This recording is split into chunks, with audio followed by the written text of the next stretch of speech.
Nakatusok ata kamay mo.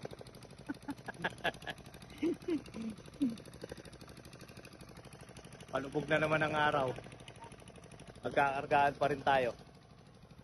Tumulong na ako magtinor. Ay pupuntahan pa tayo, pre.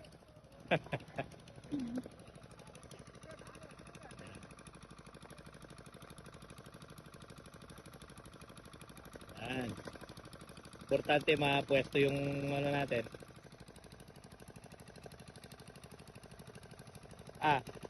Pre. Tatlong pispan pinuntahan mo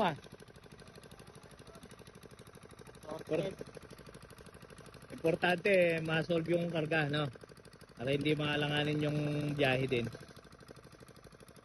Ang kapangitan lang ng assorted na isda, siyempre pag i-appear mo sa mga tindera yan, paiba-iba itsura. Yan ang appear yan, no? Okay, pre, kalinan bukas. Kalinan, payaw sa may...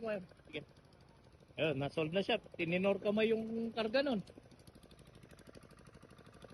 Importante, napagbigyan din siya ng mga kargahan.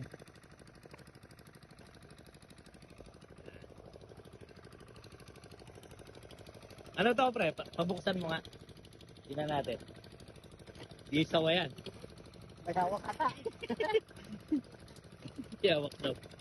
Uy, nakaibang talaga. Ito, tsaka dalag. Ano? Alam, may pangalan, no?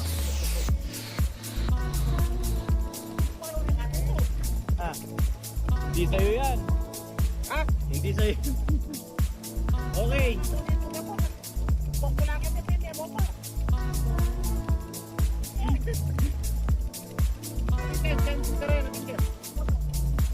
Okay, meron siya daw nakitang dito. Alas 5, 54. Alas 6, kaya malupok na ako. Saglit lang mo, matatapos din kami dito sa kargahan dito para makalipat kami sa kabila.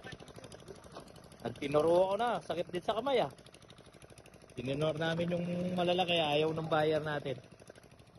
Importante na pagbigyan din yung isang naghanap naman na malalaki. May kontra pabor, sabi nga. Paano hindi mo ititinor? May dalawan kasi itong isda minsan